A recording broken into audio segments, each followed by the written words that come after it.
Okay, cool. Cool. I'm ready. I'm ready.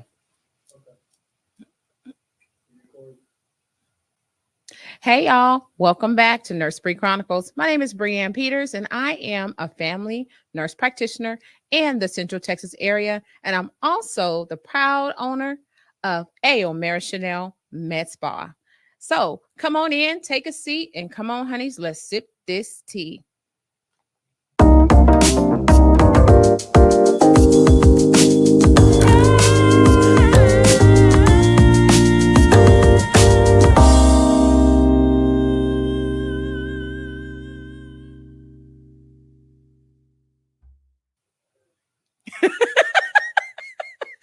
I swear every time.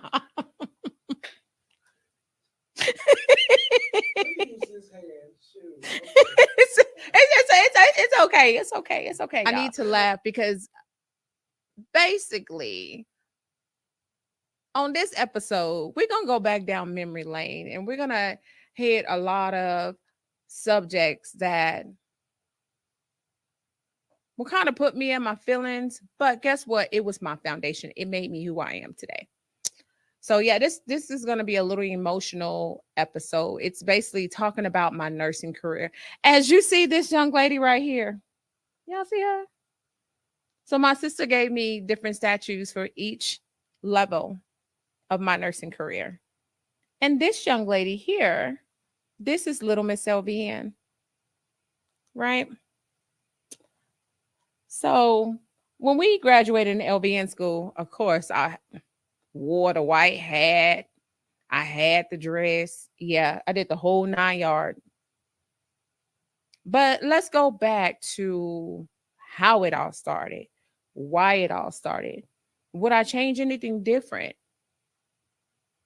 There's some things that I would change, but we're going to talk about that on this episode. We're going to talk about that. So, what was my first experience that made me want to become a nurse? If you guys been watching the podcast, you guys know helping to take care of my grandfather when I was about 13 years old made me decide that, nursing is what I wanted to do. My auntie was like, hey, I'm going to take you over there on the weekends. I'm like, why? Why? Why are you taking me over here on the weekend? But me and my grandfather, we grew a great bond. And it made me realize, like, that's really my calling. I always had my head in a book. I knew I wanted to be a teacher too. But nursing didn't hit me till, like I said, I was about 13 years old. And then I was stuck on it. When I tell you I was stuck like glue, I went through a lot of hurdles, discrimination, a lot of obstacles. But as you guys see now, I'm a family nurse practitioner. So back again to that first experience, watching my grandfather get so weak, knowing how, in my mind, he was strong, he was invincible. But it also made me feel powerful because at that time, to me, I felt like he needed me. So I felt like I was his savior. I was his superwoman. Well, supergirl, because I was 13 at the time. But that's where I gained the passion for being a nurse. And then the crazy part is, y'all know what he did? He left me his car. So obviously, he appreciated it too. I'm just saying. It's a whole Monte Carlo. But anyways, so that's where my passion grew. And then where I lived and where he lived at that time, it was Rosewood Projects is where he was staying at. And I still knew that education was going to be the key. But at that time, I just said, let me file that in the back of my mind. And then my auntie started talking about me going to the Air Force. Then life happened with me getting pregnant. So, yeah, that's another story. And let's fast forward. Let's fast forward to the first experience that I had in the medical field. I got accepted to a vocational school called Allied Health Careers. Baby, you couldn't tell me nothing. Went on a little scholarship, became a certified medical assistant. Yep, yep, yep. In medical assistant school, I really didn't experience too much pushback. Right after I finished school, they helped me get a job as a phlebotomist. I worked in Round Rock, Texas, off of Spicewood Springs with a company called CPL, which was like one of the good companies. I don't even know how I even got that lucky to work for CPL, but I was working for CPL and I worked the front office, back office. But then I felt like I wanted to do a little bit more. So I started to take classes at Austin Community College, working towards a nursing scholarship, still working with my housing authority on trying to get to that nursing level. Got scholarships, even got honored. Yeah, it was a big deal. It was a big deal for me, for my family, for my kids. Finally, that little baby looking like, Mama, you getting it together, girl. You getting it together. And then after going to ACC, I started going to Houston Tilton College. Yeah. So the crazy part about that is my first elementary school was across the street from Houston Tilton College. So I'm like, hey, walk across the street. That's my university. So I felt like I was going to start here and end here. So yeah, that was pride. That was real pride. Because a little bit about Houston Tilton College is it is a HBCU. So yeah, it's HBCU. But life happens. Was in an abusive relationship. Didn't want me going to school. Fighting on me after school. Even got into it with some of my classmates physically. So I was like, oh no, I can't do this. I have to like actually drop out of school. I dropped out. Yep, I dropped out and I said, man, this is crazy. I had this whole path set for myself. Couldn't even do it. And no, this is not a pity party story. This is a story of encouragement. This is for somebody who is probably going through the same things that I went through to let them know, guess what? Don't give up because you don't know what road God has for you. Because remember, I started this journey at the age of 18 and I didn't get my first official nursing license until I was 28. So just because you have some hiccups, that don't mean that it's not going to happen. It just means he's setting you up for something greater. So after going to Houston Tillerson College, I put it back on the back burner. I started working for Sonic Drive-In. Started working for Sonic. Just started being a mom. IHOP, Owen's Family Restaurant, anything that made me feel like I was able to take care of my kids. And I still try to go back to ACC, still try to take that one class, even with the pushback in my relationship. I still tried. But it took me moving cities in order for me to become a nurse. And even then, when I went and applied at the local community college here in Killeen, I had pushback. They told me there was a waiting list. Was no such thing as a waiting list. You know, I got deterred. I didn't want to fill it out. That's why I stress, even if there's a waiting list, make sure that you apply. Get on that waiting list. I'm going to beat that like a dead horse. Because sometimes you don't need to hear it more than once. You need to hear it 15 times, 20 times. Till you finally get that light to come on and say, oh yeah, she right. And if I would have did it then, remember you in your own race. So don't even go back to if I would have did it then. It's what you're doing now. What are you doing now to start your nursing career? Remember me, 18 to 28. 18 to 28. Then I smashed the gas. So after moving here, getting turned down numerous times by Central Texas College, I'll go ahead and say it. I'm their alumni times two. So yeah, I can preach about it. Getting turned down numerous of times, having to wait on that waiting list for over a year and a half, to finally getting told there's no wait for the LVN program. Why don't you just do LVN? There was never a wait. Soon as I turned the application in for LVN, guess what? I found out there was never a wait for RN either. So, like I said earlier, apply, apply, apply, apply. I have met some wonderful people doing nursing. I have this one friend. I met this chick at a tire shop, y'all. I was in between nursing school and substituting. And on the side, I would work at a tire shop. Yeah, can y'all imagine your girl writing up the little tickets at a tire shop? Carlitos, he's sitting there. Yeah, Carlitos born at this time, so we in clean now. Y'all catch up. We in clean now. So Carlitos, he's sitting there in his little stroller. I'm writing up tickets, and I meet this girl. You don't know who God is gonna put in your path. You don't know. You just don't know. We become really good friends. I get into LVN school, and let me tell y'all something. That chick was my preceptor. Who would have known? Still a good friend of mine to this day. And congratulations to her on her RN license. But she was my preceptor. And her, along with other people, once I got that nursing license, were able to educate me, teach me. Yes, I said the same words twice. There's a difference.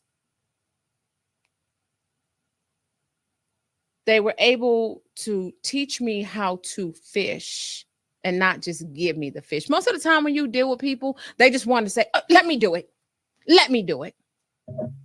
Instead of saying, no, come with me and I'm going to show you how to do it. And I want you to show me back how you do it. But she's a good friend, a friend of mine to this day. One of my most crazy experiences as a baby nurse was pronouncing. Y'all was scared. Let me tell y'all the story. So my preceptor goes in and she tells me, hey, Bri, she's on her way out. She's like, but I still need a set of vitals on her. I need you to go in there and make sure the family's good. And I'm like, okay, I got this. So as we're sitting there, the last son comes in and he says, Mama, I'm here. Now, as he's talking to his mama, y'all, I'm sitting there doing vital signs on her. And I'm counting her respirations, listening to her heartbeat. And I'm literally doing an apical pulse where I have the stethoscope on her chest and I'm counting her heartbeat. And as I'm counting her heartbeat, he touches her, right? And I just see the last drop in her chest. So, I mean, what do you do? I'm a whole baby nurse, y'all. Like, I was there for 3 weeks as a nurse. But a little backtrack, I did work at the same facility as a CNA. Yes, I did. I did work there as a CNA. But it's different when you're in different roles. It's totally different. So, I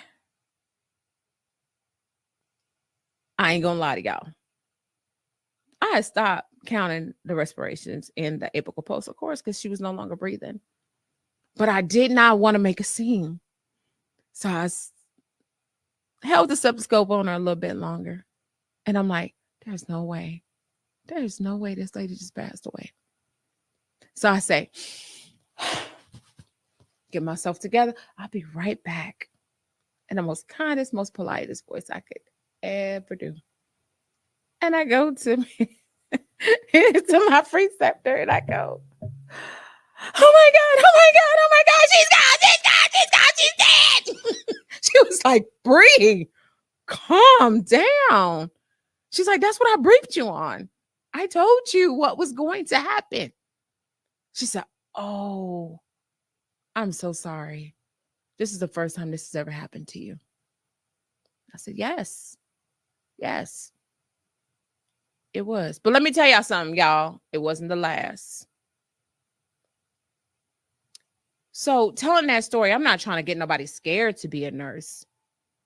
If you have good mentors and good motivators, it will help you to keep pushing. It would help you to keep doing those things. So guess what? That's why I fell in love with geriatrics. I did geriatrics for 75% of my nursing career. Because people's probably wondering, like, why did she do LVN, ADN, BSN, and even went to school for an MSN all in a skilled facility? Because my heart was in geriatrics. My passion was in geriatrics. This all goes back to who? My grandfather. I love making a difference in my patients. I love being able to know what's going on with them, to be able to see those changes in their body, to be able to help, call the doctor and tell the doctor, hey, Miss Such and Such is doing this, and I think it's this and this. And he say, well, you know what? I have confidence in you. I would agree. I loved my job. I am passionate about what I do. So I made it into a long-term career. Period. So again, that's what made me fall in love with nursing. And that was one of my best first experiences as a nurse. So when COVID hit, right? Let's talk about COVID, y'all. Let's talk about COVID. When COVID hit, I'm sitting on the couch with my husband, jobless, you might as well say, because I'm at a home health company that's paying me. Do y'all want to know? I received a $200 check, jobless, watching TV, people dying around me. And he's telling me, baby, this is your time to rest. This is your time to calm down. You've been going full speed since you started. But that's all I know. All I know is go, go, go, go, go, go, go.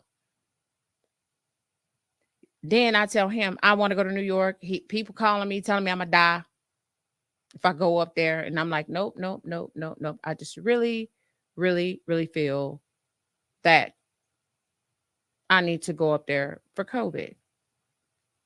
So to be honest, one of my best memories is from being in New York. Like I told y'all in one of the prior episodes about me going down to the basement and it looking like a scene from the movie Saw. But also being there during the riots, you know, with the George Floyd situation and watching them tear up all the buildings and that sign that say nurses and healthcare workers live here and nobody touched it. Nobody touched our hotel. Nobody touched it. And just the respect that the New Yorkers had for nurses, where they would come out 7 p.m. every night, ring the cattle bells, make a lot of noise, even with what was going on. They still show, you know how hard a New Yorker is? Them people are hard, y'all. Harder than woodpecker lips. They do not play no games. They hardly show any sympathy. They hardly tell you thank you. I know I was there. I was there. What you see on TV is what you get. Can you imagine them showing you love and showing you compassion and then not even tearing up your hotel, but they tear up everything around you? And you come out the next morning, you're like, whoa, I know it was in a tornado. And then you see it on the news and you're like, oh my God, I was there. That's one of the great things about being a nurse. There's a lot of things that have happened in my life. There's a lot of things that have happened in real time and on the news that I can point out and say, I was there. I was a part of that. And looking back with COVID, Guess what? Signing that ledger, I was a part of history. I am history now. Grandma, great grandma, we made it. I'm a part of history for signing that ledger. But off the record, let me tell y'all about this other story. Yeah, it's gonna be a lot of stories I'm telling. Let me tell y'all about this other story. Because of the way the New Yorkers were, I felt so comfortable that your girl went and got her hair braided in the Bronx, y'all. In the Bronx on my off day. I was like, I'm gonna go to the Bronx, get my hair braided. Found the girl on the internet. She sends me the address. I jump in the Uber and I'm in Manhattan. So I'm going.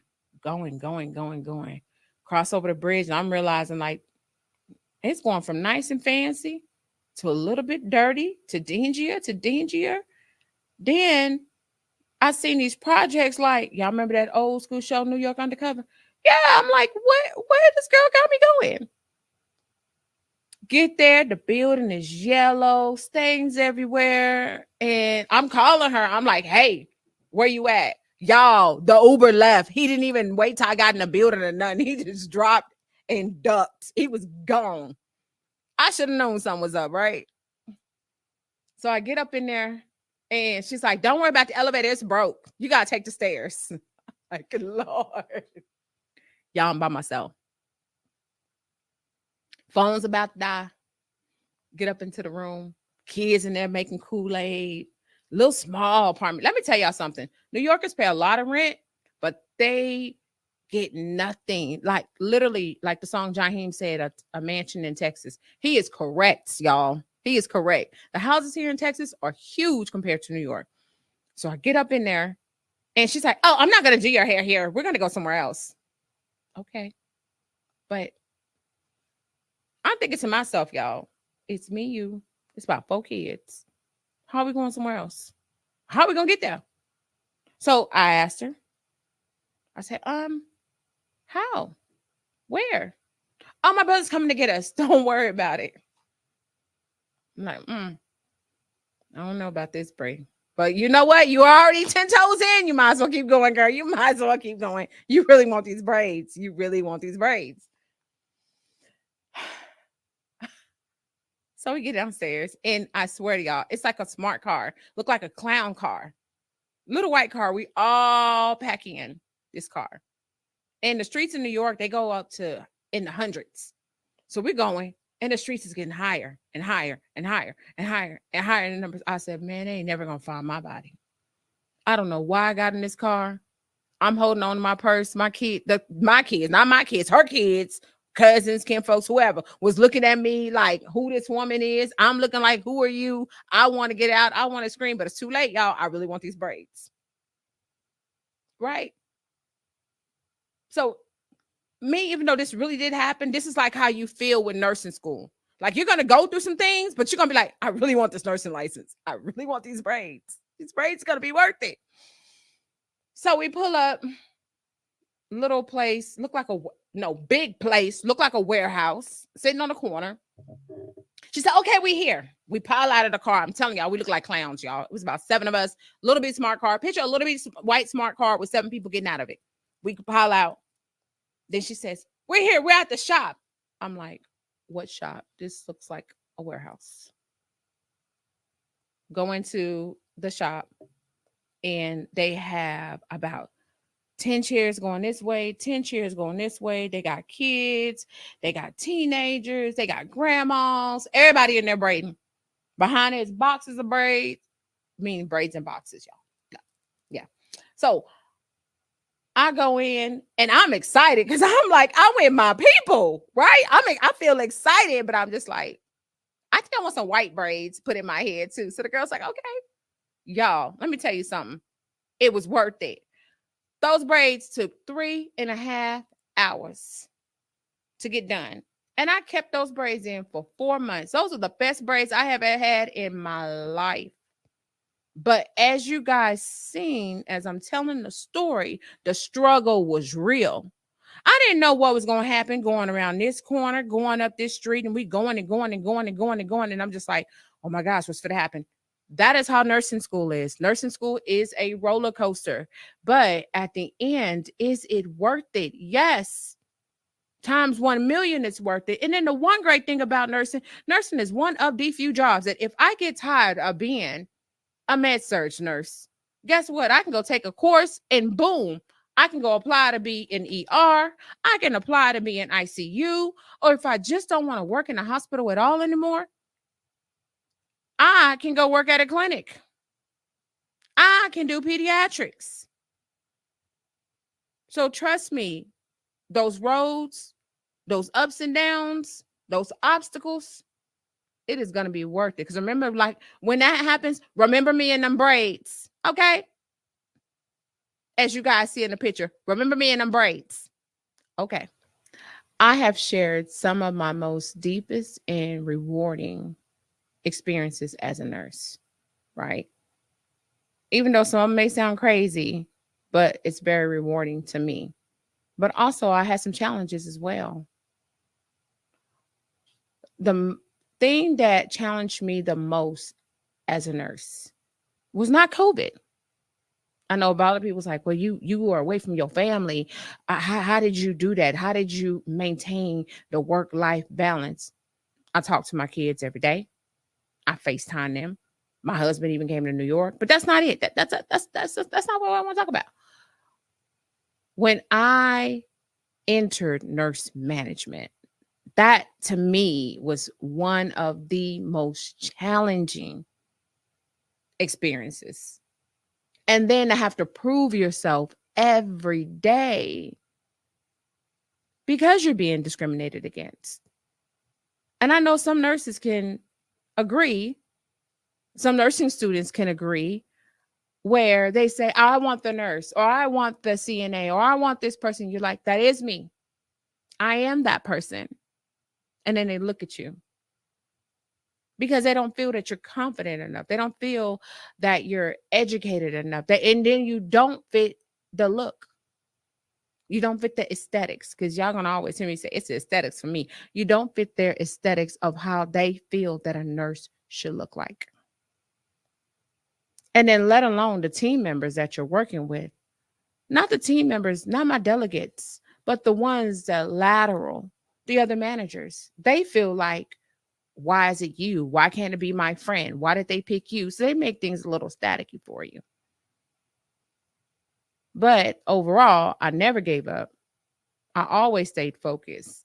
And because of the fact that I actually showed that I care for my staff, for my patients, I was able to elevate up to director of nursing or director of clinical services in a hospital. I actually ran a building for 2 years. But trust me, it was not easy to get there. And then it wasn't easy to maintain my 5-star. But we did it. We did it for a year and a half until I left that building. So that was one of my most challenging experiences of being a nurse, of actually knowing that you're being discriminated against and you feel like nobody's listening. So what would I change? I would actually change not speaking up for myself, not voicing what was going on, or being like, oh, it'll be okay. Nah, she didn't mean that. Of course she didn't mean that. And letting people take that foot in that mile with me. So remember, as a nurse, you are going to go through challenges. As nursing students, you are going to get tested with people. You're going to deal with all kinds of characters. You're going to deal with all kinds of personalities. But remember, if it's right, it's right. And if it's wrong, it's wrong. And don't ever make somebody feel like you're inferior to them so that way they can feel superior. Speak up for yourselves. But overall, I wouldn't change the way I got here. I love the fact that I took the stairs. But there's sometimes I wish I would have had the elevator option, but I didn't. But that's what I'm here for, to teach you how to take the elevator and not the stairs. But y'all got to come in, y'all got to listen, y'all got to take it all in, and you actually got to execute it. I can tell you all day, hey, come over here. It's great over here. You that struggling mom and you're a single parent and you're trying to figure out how to have financial stability, come on over here. But you got to want it. You got to know it's not going to be easy, because if that's the case, everybody would be a nurse, right? Not everybody can do what we can do. If you like this episode of Nurse Bri Chronicles, make sure you follow me on all socials at Nurse Bri Chronicles. And don't forget to tune in every week for a new episode. Also, click my website at www.nursebreachronicles.com. And always remember, we are definitely confidently glowing.